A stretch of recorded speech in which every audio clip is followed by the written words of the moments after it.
How to change name in Google Meet. Hi guys, in this video, I'm going to show you step by step that how you can change your name in Google Meet. So let's dive in.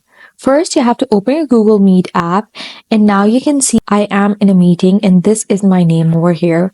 And now I want to change this name. To change this name, you have to just click this plus sign and go to your Gmail account. And once you're on your Gmail account, you simply have to click your profile icon on the top right corner, and then you have to click Manage Your Google Account. And once you do so, it's going to open this window for you. On this window, you'll see this side. On this left side, you have to choose Personal Info. And under the Personal Info option, you'll see this Name section. You simply have to edit your name over here. Click it.